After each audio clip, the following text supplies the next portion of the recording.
Y leemos Efesios capítulo 2. Vamos a leer solamente el versículo número 10. Puesto en pie, dice así: porque somos hechura suya, criados en Cristo Jesús para buenas obras, las cuales Dios preparó para que anduviésemos en ellas. Santo y eterno Dios, nos presentamos, Señor, delante de su trono, suplicando, Señor, siempre su ayuda sobre nuestras vidas. Le pedimos, Señor, que en nuestra necesidad nos cubra abundantemente con bendiciones. Que coloque, Señor, la enseñanza de su palabra para el aumento de la fe, para el crecimiento de la iglesia y especialmente, Señor, ser eficaces en entregar el Evangelio a aquellos que no le conocen todavía como su Salvador personalmente. Se lo pedimos en el amor de Cristo. Amén. Asiento, hermanos. En la historia, el movimiento de la Reforma fue un movimiento que dejó las bases por las cuales se tenía que establecer la Iglesia de Cristo frente a la situación que estaba viviendo con aquella iglesia que era una tiranía espiritual en aquel tiempo. Estamos hablando de más de 500 años atrás, cómo la iglesia establecida se había apartado tanto de los principios del cristianismo que fue necesario que se levantaran personas levantadas por Dios, por la gracia de Dios, para que establecieran los principios que no debían haberse perdido en el tiempo con respecto a la vida cristiana.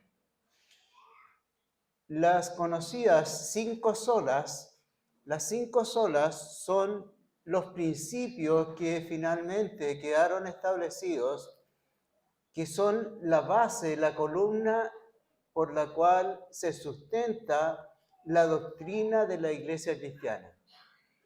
Y estas columnas no son independientes una de otra, sino que cumplen una función y se apoyan las unas a las otras.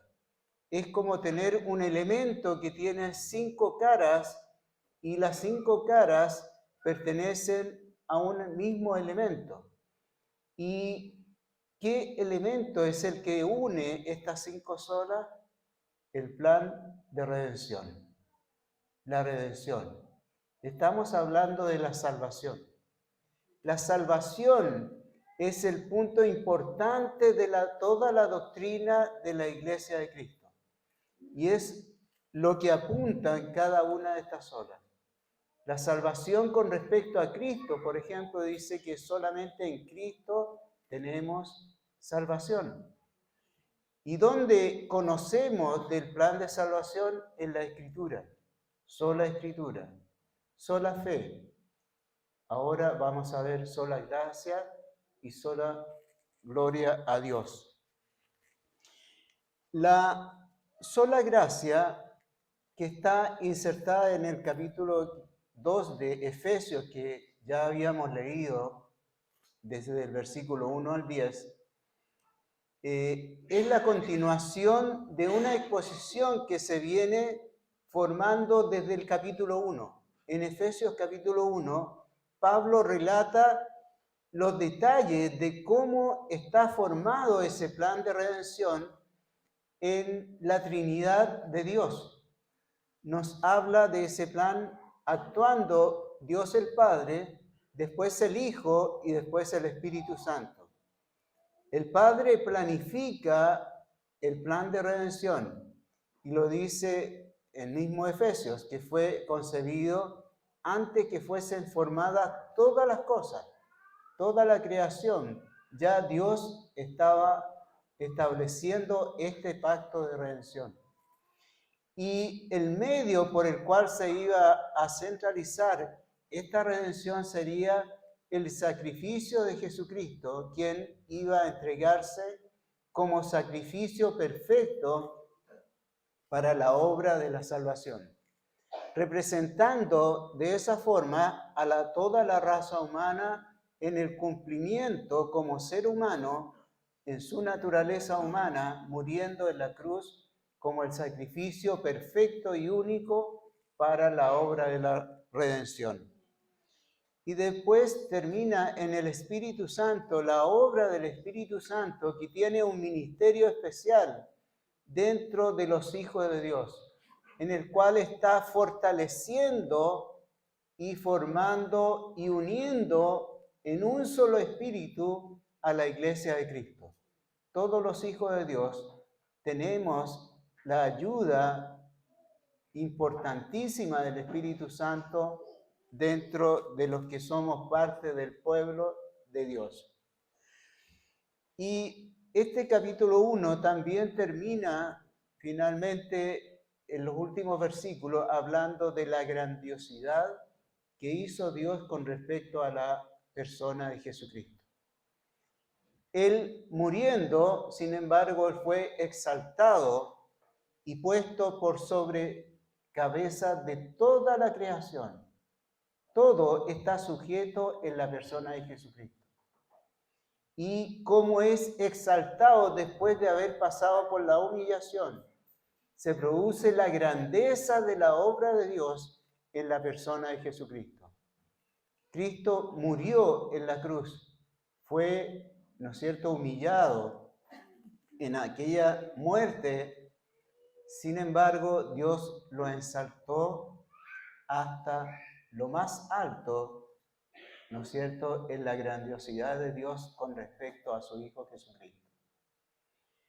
Y esa obra de Dios que hizo en Jesucristo es lo que estamos viendo ahora en el capítulo 2, pero más en extenso, de cómo Dios hizo esta grandeza en la persona de Jesucristo, también lo hace con cada uno de sus hijos, con cada persona que ha sido salvada y regenerada por aquella sangre preciosa de Jesucristo. Y cómo Dios también hace una obra grandiosa en las personas que son ahora parte del pueblo de Dios.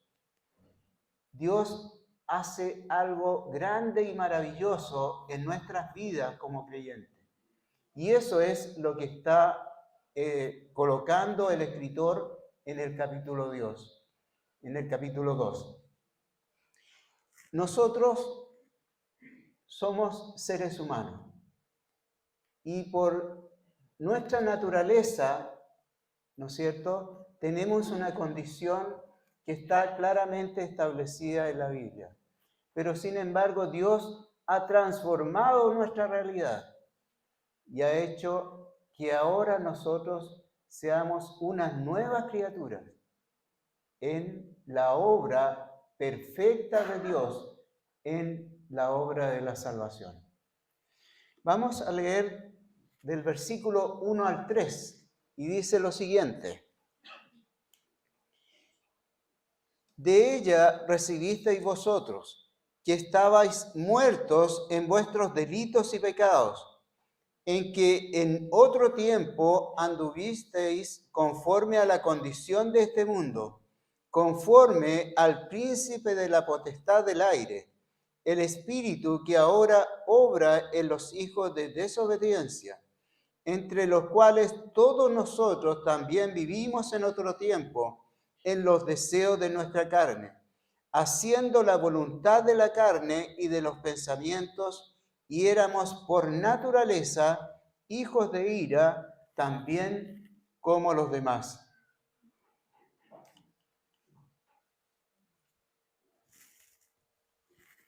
Centrando la idea, vamos a establecer el resumen de estos 3 versículos en la frase que dice: estabais muertos en vuestros delitos y pecados. La condición de todo ser humano, establecida por la Biblia en la doctrina que nosotros estudiamos, la enseñanza de su palabra, deja claramente establecida que todos los seres humanos están bajo esta condición. La naturaleza humana nos condena. ¿Por qué? Porque estamos muertos en nuestros delitos y pecados. ¿Qué significa esto? Pero si nosotros estamos vivos, podrán decir, podemos hablar, podemos hacer cosas. No se está refiriendo a la muerte física, aunque también tiene implicancias esta sentencia que fue establecida ya en el Génesis, sino que habla de la separación de la comunión con Dios. El ser humano, por ser en su naturaleza un ser pecador, vive apartado de la comunión de Dios. Y es más, el ser humano, por su naturaleza, no se interesa por las cosas de Dios. El mundo, ¿no es cierto?, cada vez se va alejando más de las cosas que son espirituales. No le interesa, ama las cosas que están en el mundo. Los deseos, ¿no es cierto?, todas las cosas que tiene la sociedad, esas son las cosas que están amando las personas por su naturaleza. Y vamos a ver 2 versículos, uno del Antiguo y otro del Nuevo, que nos habla de esta realidad. En Eclesiastés 7:20 dice lo siguiente: ciertamente no hay hombre justo en la tierra que haga bien y nunca peque.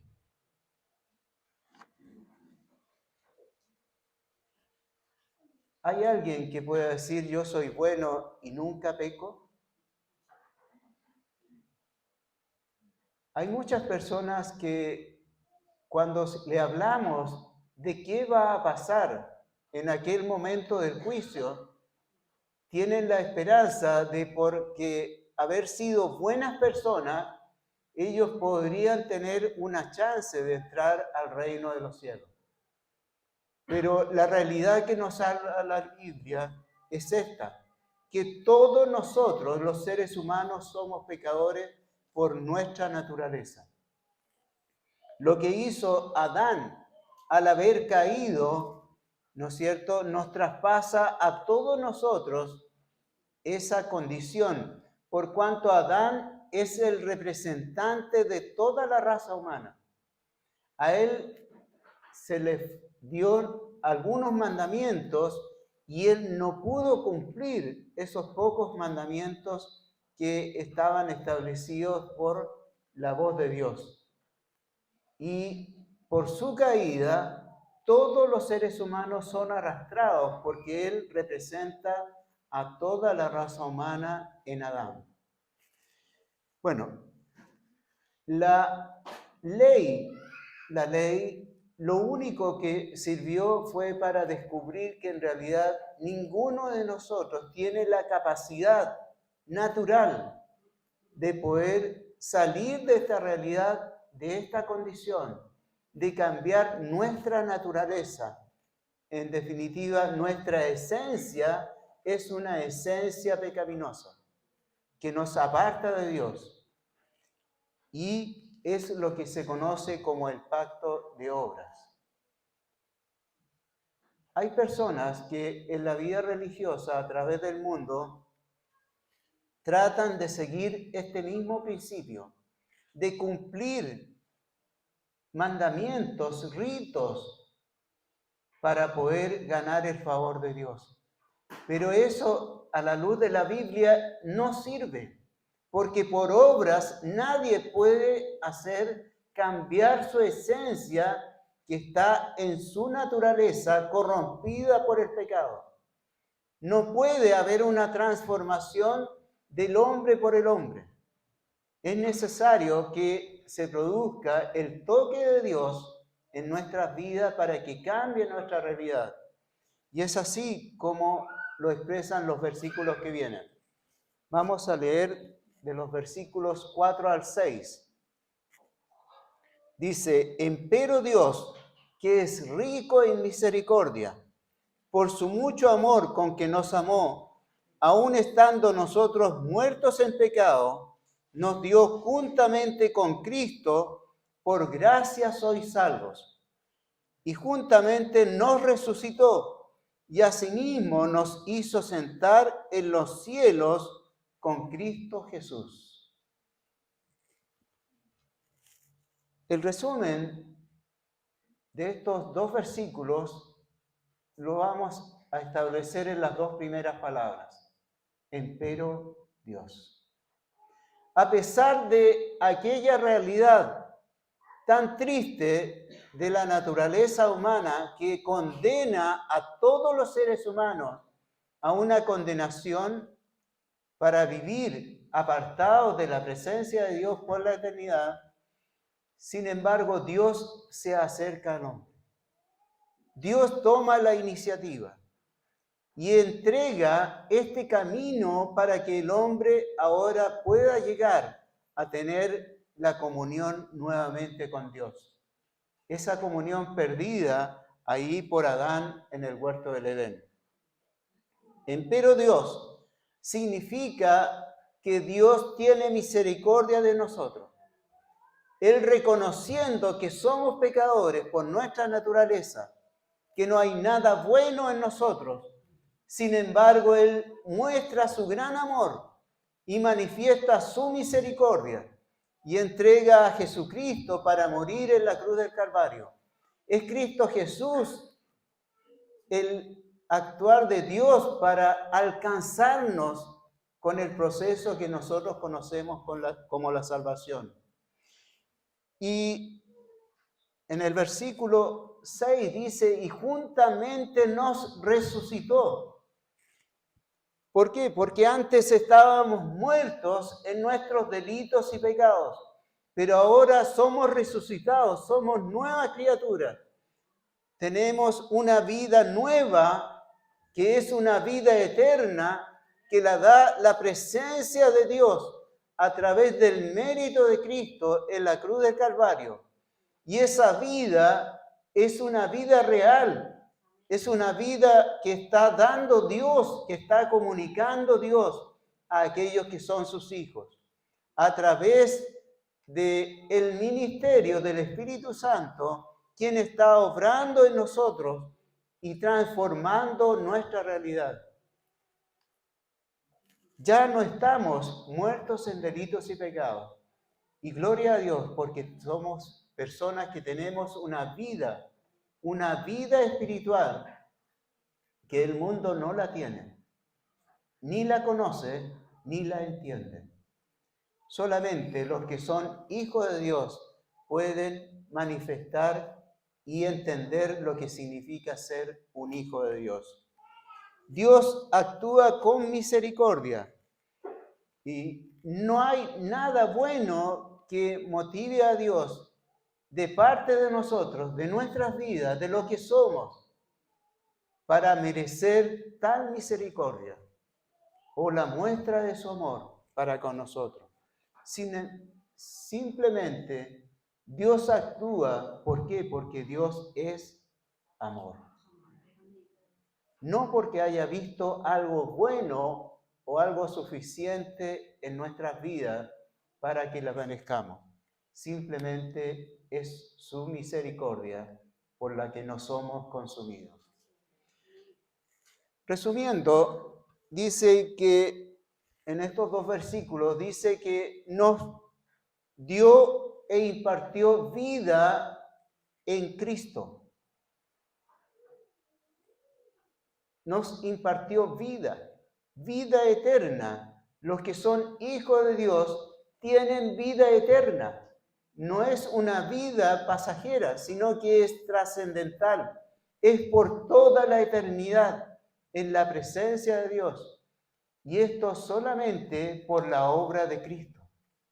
También dice que nos resucitó. ¿Y quién es la obra de aquel que nos está entregando esa nueva vida? Es la obra también de Cristo. Él murió por nuestros delitos y pecados. Él llevó en su muerte todos nuestros pecados. Y cuando resucitó, lo hizo también por nosotros. Y es por eso que este versículo dice, y nos resucitó. Es decir, que Él no solamente murió, sino que fue levantado en gloria en una vida resucitada por el poder de Dios. Y es así también los hijos de Dios, que éramos muertos en nuestros delitos y pecados. Sin embargo, Él ha tocado nuestras vidas y nos ha levantado y nos lleva a la misma presencia donde está el trono de Dios. Cuando Cristo murió, uno de los signos que sucedieron, aparte del terremoto, de personas que resucitaron, dice que el velo del templo se rasgó de arriba hasta abajo.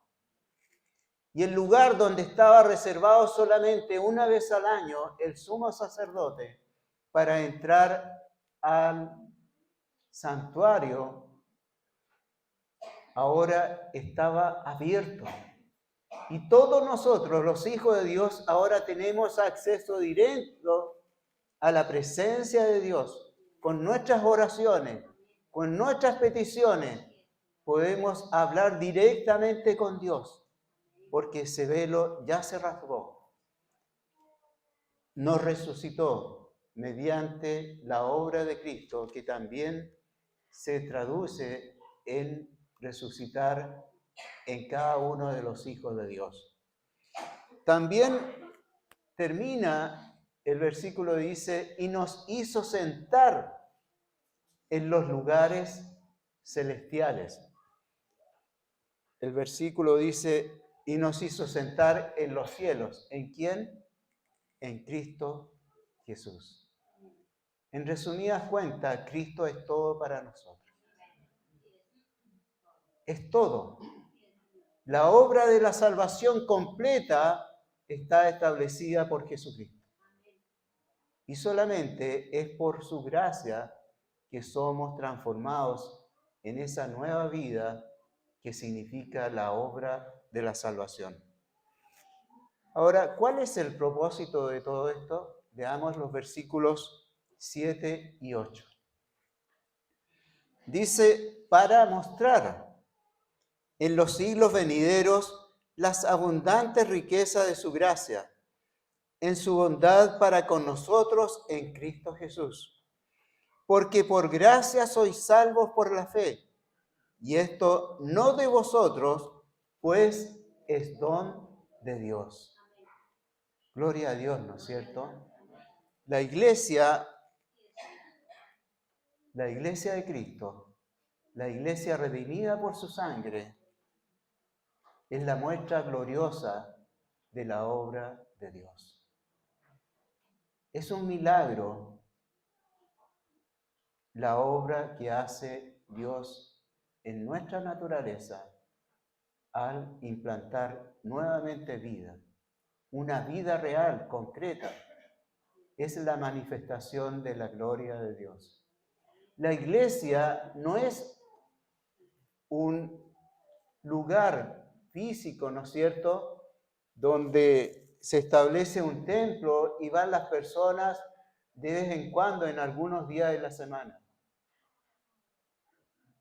La obra de la iglesia es la transformación directa del Espíritu Santo que está obrando interiormente en la vida de todos los cristianos.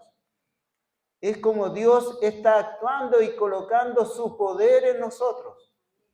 Porque hay poder en esa vida transformada. Es una vida que está implantada por Dios mismo, en el que opera la majestad de Dios a través de esa nueva creación que Dios está obrando en cada uno de nosotros. Tenemos que reconocer y ver cómo el Espíritu Santo ha ido transformando día a día toda nuestra realidad desde el momento en que hemos sido alcanzados por la obra de Cristo. La iglesia de Cristo tiene que ser el mensaje del Evangelio entregado a través de lo que son sus hijos para alcanzar a otras personas, mostrando la grandeza de lo que Dios ha hecho con nosotros, para que otras personas también conozcan y sean salvados por la gracia de Dios. La iglesia, por lo tanto, tiene una gran misión, que es la de establecer la gloria de Dios en la obra de la salvación. Y cómo esa gloria de Dios está presente también hoy en día. Los cristianos tenemos que tener, ¿no es cierto?, esa fuerza espiritual para poder establecer la obra de la evangelización, de mostrar al Cristo Salvador y Redentor de nuestras vidas. La salvación es un don de Dios. Enteramente es obra de Dios. Versículos 9 y 10 dice lo siguiente: no por obras para que nadie se gloríe, porque somos hechura suya, criados en Cristo Jesús para buenas obras, las cuales Dios preparó para que anduviésemos en ella. No existe ninguna condición, ningún mérito humano en la obra de la salvación. Solamente es un don de Dios. Enteramente, toda la obra de la salvación es solamente la obra de Dios. ¿Y por qué dice acá que es un don de Dios? Porque es un regalo para aquel ser humano que somos nosotros, que en nuestra imposibilidad de salir de nuestra realidad de condenación, sin embargo, Dios se ha acercado a nosotros, se ha hecho como uno de nosotros, tomó nuestro lugar y recibió el castigo que merecíamos por nuestra condición, de nuestra naturaleza corrompida. Él ha tomado nuestro lugar. Él fue condenado a morir injustamente en el lugar que nosotros teníamos que haber muerto. La obra es enteramente hecha por Dios. No hay nada bueno en nosotros que podamos decir, ¿no es cierto?, o considerar dentro de la justicia de Dios. Es enteramente la obra de Dios en nuestras vidas. Y gloria a Dios por ello, ¿no es cierto? Porque si fuese por mérito, ¿cuántos de nosotros podríamos tener méritos para alcanzar esa salvación? La ley ya nos demuestra y nos da la respuesta.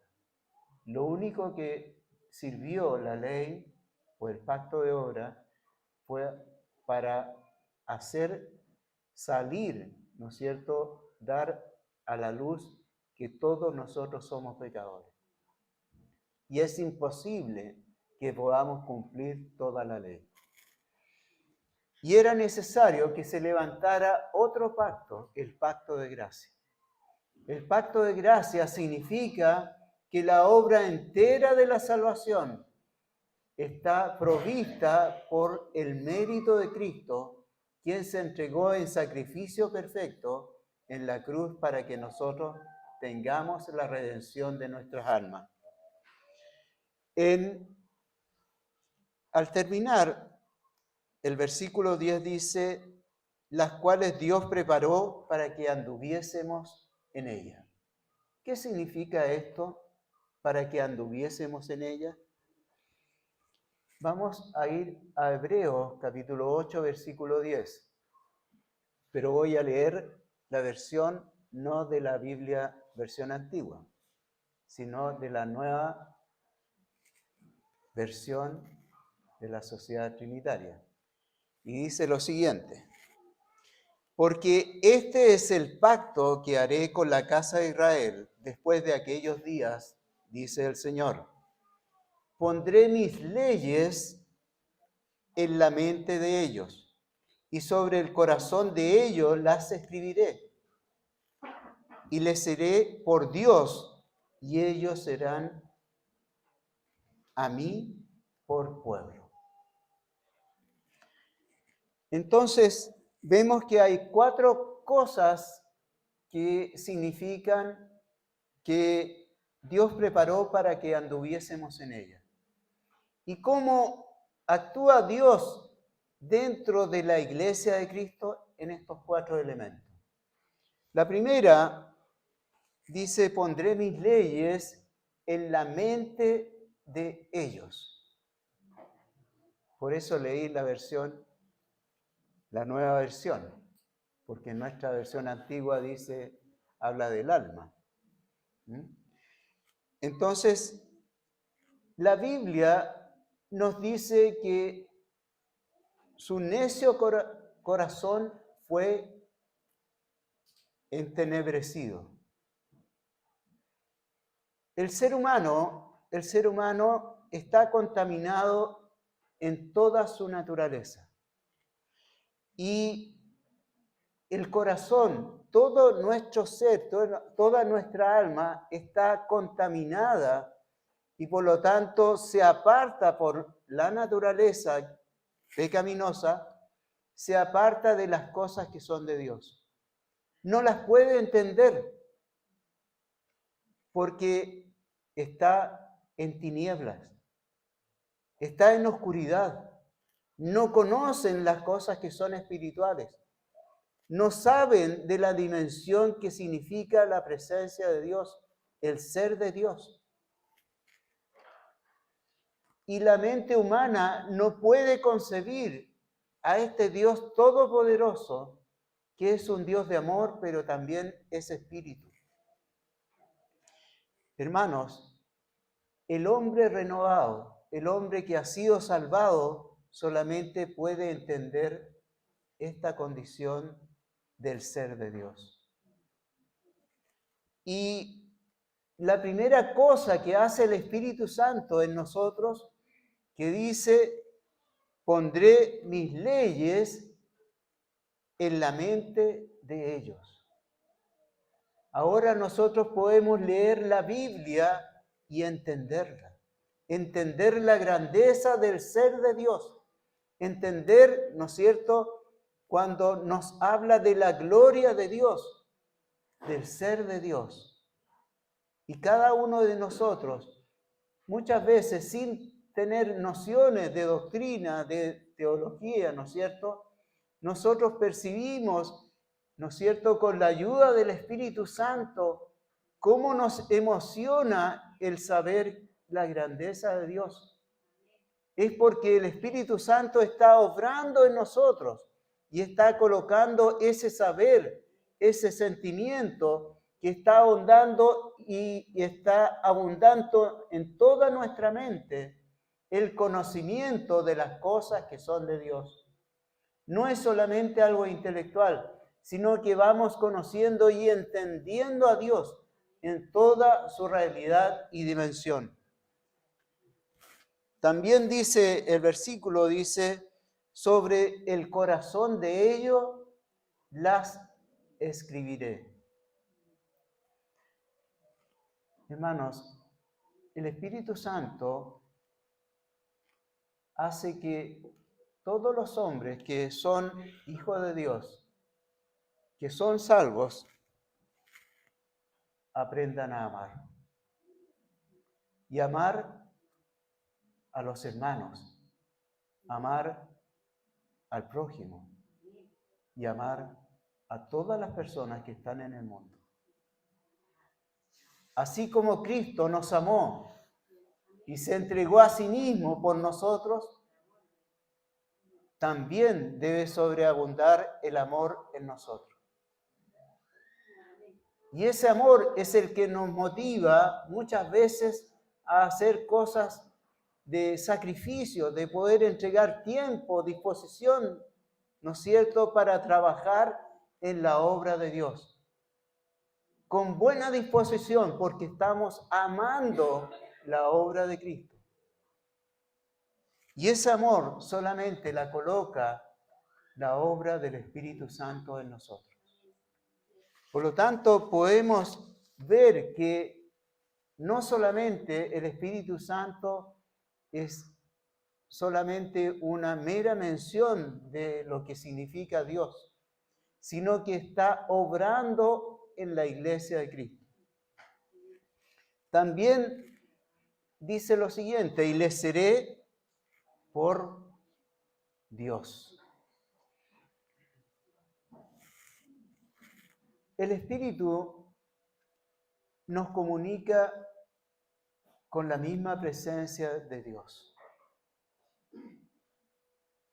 Nosotros estamos en comunión con Dios. ¿Por qué? Porque somos sus hijos. Y ese canal de comunicación es la obra del Espíritu Santo que está presente en nosotros.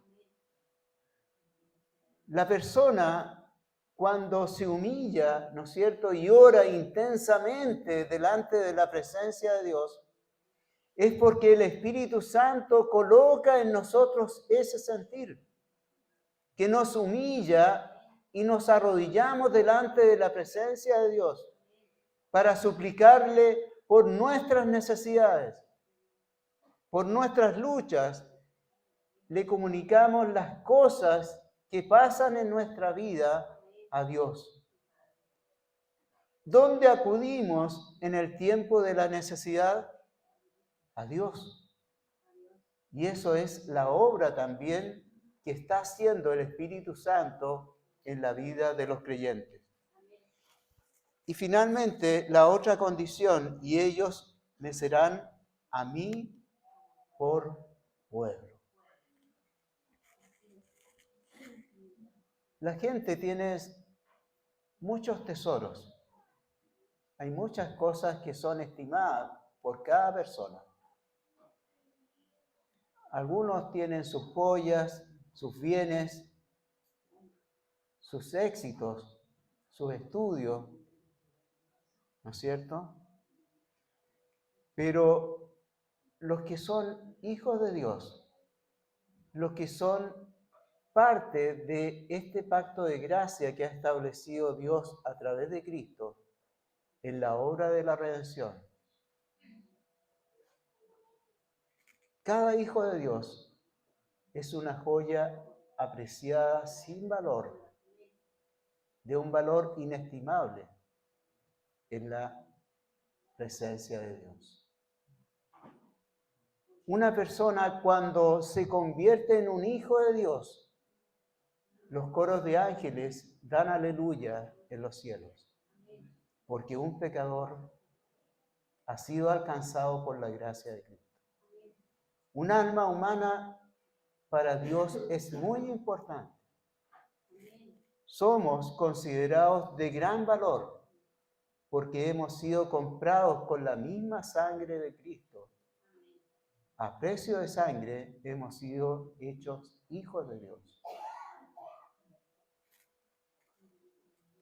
Dios no desecha a su pueblo, sino que lo ama y lo aprecia y lo valora. Somos importantes en la presencia de Dios. Dios ha colocado su mirada en nosotros y solamente aceptemos esa bendición de Dios, de lo que significa ser un hijo de Dios. Como conclusión, Cristo en la cruz del Calvario está ahí clavado en la cruz del Calvario y está muriendo por los pecadores en un sacrificio único y perfecto, como nos dice la Biblia. Pero sin embargo, Él, siendo Hijo de Dios, Él tomó la forma humana y representando nuevamente a toda la raza humana, Él cumple la ley. Él, siendo sin pecado, Él muere en la cruz del Calvario. Y ahora, en nuestra humanidad, tenemos un nuevo representante. Aquel representante que nos lleva a tener comunión con Dios mediante el proceso de la redención. ¿Qué nos dice la Biblia con respecto a este acto? Dice, mira, mira, mira y vive. Es eso lo que espera Dios de todos los seres humanos. Que miremos ese acto de amor tan grande que se desarrolla en la cruz del Calvario. Que Él, muriendo por nuestros delitos y pecados, Él toma nuestra realidad, nos acepta tal como somos. Y Él voluntariamente lleva nuestros pecados y los clava en la cruz del Calvario. Y muere por esos pecados que eran nuestros. Y en la medida que miremos a Cristo muriendo en la cruz y colocando nuestra fe en Él, en la muerte que Él hace en la cruz del Calvario, nosotros podemos tener vida. Y gloria a Dios por ello. Por lo tanto, la invitación es para que todos miren la obra de Cristo y tengan vida a través de este reconocimiento de la muerte de Cristo en la cruz del Calvario. Que el Espíritu Santo también transforme a aquellas personas que no son todavía sus hijos. Y que el Espíritu Santo empiece a obrar para que los lleve finalmente a esa oración de rodillas, en el cual se doblega el orgullo humano ante la gloria de Dios, ante la misma presencia de la gloria de Dios, de la majestad de Dios. Y podamos decir humilladamente que Dios nos perdona. ¿Es tan difícil hacer esto? El poder reconocer el gran amor de Dios para con nosotros. Es un recuerdo para muchos cristianos el día que aceptaron a Jesucristo como su Salvador. Y no debemos perder ese amor con que Dios nos tomó y nos transformó en una nueva vida. Y ese amor debe ir creciendo en el tiempo, debe ir abundando en nuestros corazones. Y queremos que todas aquellas personas que están junto a nosotros y que todavía no son sus hijos puedan gustar de este gran amor de Dios. Que sean transformados por el poder de Dios y que el poder de Dios les llegue, ¿no es cierto?, en lo más profundo de su corazón. Que puedan aceptar a Jesucristo como su Salvador, para que tengan vida plena y abundante, por la misma presencia de Dios operando en la vida de los seres humanos en el tiempo de hoy. Gloria a Dios por el Evangelio, por la obra de redención y por la obra de Dios que ha hecho y transformado a millones de personas que son parte de la Iglesia de Cristo. Le damos gracias a Dios porque ese Cristo que murió en la cruz del Calvario no se quedó en la cruz. Él murió pero al tercer día resucitó. Y Él asciende a la misma presencia de Dios. Y es ahí donde nosotros vemos que en la obra de Dios hay victoria. Hay una vida plena y abundante que será por toda la eternidad. Y no hay nada de lo que acontezca en este mundo, con las inquietudes de guerra y de todas las cosas que vemos a diario. La soberanía de Dios no puede ser transformada. Sus promesas se cumplirán. Y lo que le esperan a los que son parte de la Iglesia de Cristo, tenemos una vida asegurada por la eternidad en el reino de los cielos. Y seremos llevados donde está nuestro Cristo, para ver la faz de Dios por la eternidad. Oremos. Santísimo Dios, nos presentamos delante de su presencia. Señor, para reconocer que en nuestra vida, Señor, no había nada bueno, Señor, que pudiésemos presentar como mérito propio delante de su presencia. Y por eso, Señor, le damos gracias por su infinito amor con que nos amó y ha colocado a su Hijo para morir en el lugar, Señor, que nosotros merecíamos. Le damos gracias, Señor, por la obra de la redención a través de la sangre de Cristo que fue derramada en la cruz del Calvario, para que podamos hoy día tener la salvación de nuestras almas por la eternidad. Le damos gracias, Señor, por esa vida eterna por la cual ya estamos participando a través del ministerio de su Espíritu Santo, quien está operando sobre nosotros. En esta tarde también le pedimos por aquellas personas que no son todavía sus hijos, que su Espíritu Santo, Señor, esté obrando en el corazón de ellos para que ellos puedan en algún momento de sus vidas reconocerle y aceptarle, Señor, como su Salvador. Se lo pedimos en el amor de Cristo. Amén. Que el Señor les bendiga, hermanos.